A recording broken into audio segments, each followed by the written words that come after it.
Stocks और share से बाहर निकलकर जो डिस्कस करने वाली बात है वो है रुपए को लेकर।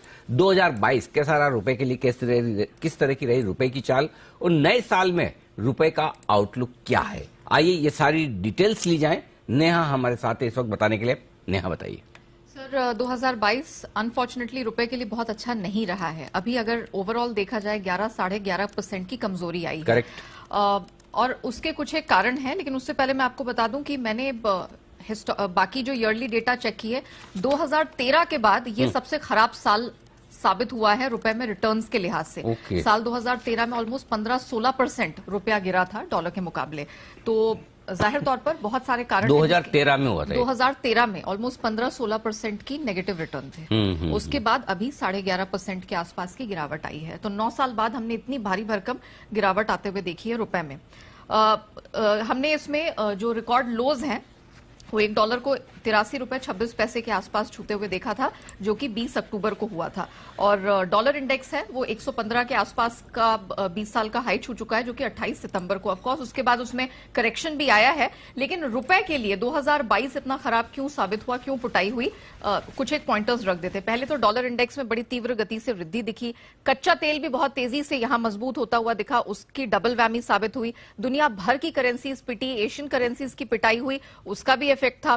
ग्लोबल शेयर बाजार में बहुत उतार चढ़ाव देखने को मिले, इस वजह से भी रुपए का मूड माहौल काफी खराब हुआ। आरबीआई देखा जाए तो इसी साल 5 बार रेपो रेट में उन्होंने वृद्धि की है। आगे भी इंडिकेशंस दिए हैं कि महंगाई पर काबू पाना प्राथमिकता रहेगी, और दुनिया भर के जो सेंट्रल बैंक्स हैं उन्होंने इसी तरफ इशारा दिया है। तो ये कुछ एक फैक्टर्स हैं।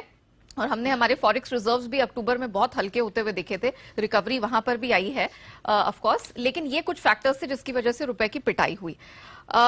अब ये जानना महत्वपूर्ण है कि नए साल में क्या होगा। कुछ रिलीफ की बात है कि रुपए में डेप्रिसिएशन आएगी जरूर, लेकिन जितने भी ब्रोकरेजेस बैंकों से हमने बात की उन्होंने माना है कि इसकी गति बहुत धीमी होगी। और अधिकतर आपके सामने स्क्रीन पर वो सारे 2023 के आउटलुक आएंगे जो अलग अलग ब्रोकरेजेस से हमने लिए हैं।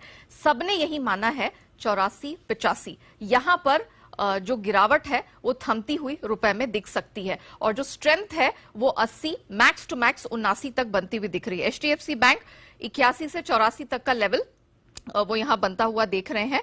आईआईएफएल उनका भी मानना है कि 80 से 84 के बीच की रेंज आपको रुपए में डॉलर के सामने दिखाई देगी। एनबीडी एमिरेट्स 85 के आसपास ऊपर भी कुछ देखने को मिल सकता है। कुछ और मोतीलाल ओसवाल से जब हमने बात की उन्होंने माना है कि 85.5 तक आपको रुपया डॉलर के मुकाबले वीकेंड होता हुआ दिखाई देगा। और एचडीएफसी सिक्योरिटीज मानते हैं कि एक बार फर्स्ट हाफ में आपको गिरावट 84 तक दिखेगी, उसके बाद सेकेंड हाफ अधिकतर ने माना है कि वापस से स्ट्रेंथ लौटती हुई दिखेगी और 79-80 तक का लेवल वापस से डॉलर के मुकाबले रुपए में दिख सकता है।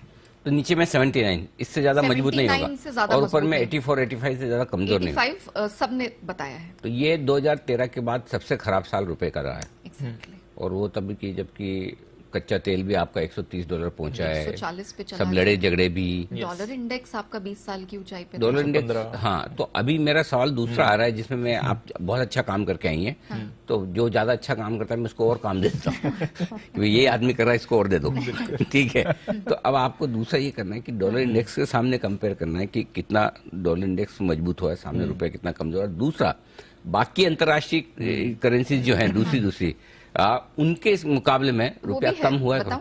हाँ हाँ ओके। सो डॉलर इंडेक्स यहाँ पर हमने देखा था कि जब इसने 115 के आसपास का लेवल छुआ था तब इसमें सालाना रिटर्न 20% चले गए थे, लेकिन उसके बाद जो 114-77 इस साल की शुरुआत में डॉलर इंडेक्स कहाँ रहा होगा? सर इस साल की शुरुआत में तो डबल डिजिट में था। हाँ, डबल डिजिट में था, क्योंकि वैसे 80 से लेके 115 तक का स्ट्रेंथ आया है, वो वाली स्ट्रेंथ रही है। तो हमने 20% के रिटर्न सालाना 20% अगर डॉलर इंडेक्स बढ़ा है और हमारा 11% ही घटा है। नहीं अभी नहीं, उसके बाद करेक्शन भी आया है, क्योंकि इसने 28 सितंबर को 114.77 का 20 साल का हाई छुआ था, और 104 उसके बाद 104 आया है, 103 के नीचे भी जाता हुआ दिखा है। तो वहां से करेक्ट होके अब इसका जो सालाना रिटर्न है वो 9% पर आ गया है। बाकी करेंसीज बताती हूँ। जापानीज येन 16% का नेगेटिव रिटर्न है। स्टर्लिंग 11% की गिरावट यहां आई है। युआन इसमें तगड़ी रिकवरी दिखी है, 9.5% का अब गिरावट यहां पर दिख रही है, ये तो और भी ज्यादा पिटा हुआ था। एयूडी 7% का नेगेटिव रिटर्न है, और यूरो में 6.5% का सालाना आधार पर नेगेटिव रिटर्न देखने को मिला है। ओके। और ऐसा नहीं कि डॉलर इंडेक्स का जो कमाई है वो डाइल्यूट नहीं हुई, ऑलमोस्ट आधा हो गई है, 20% से अब 9% पर आ गई है। करेक्ट। तो चलिए, ये है पूरा का पूरा करेंसी मार्केट का हाल, जो आपने देखा इस वक्त किस तरह से मुश्किल में रहा है। ये 2013 के बाद का सबसे खराब साल। दो बड़ी वजह आप समझ सकते हैं, एक तो लड़ाई रशिया यूक्रेन की, जिसमें सारी करेंसी कमजोर होती है, उसी की वजह से डॉलर इंडेक्स भी मजबूत हुआ, और दूसरा कच्चा तेल जो हमेशा रुपए पर दबाव बनाता है, लेकिन उसके बावजूद ठीक थे। और एफआईज की बिकवाली, वो भी फॉरेक्स के 2 साल के लोस पे चला गया था, वहां से तगड़ा रिकवर भी किया, लेकिन बहुत नीचे चला गया था। ओके, तो ये सारा का सारा एक्शन। धन्यवाद नेहा पूरी डिटेल देने के लिए।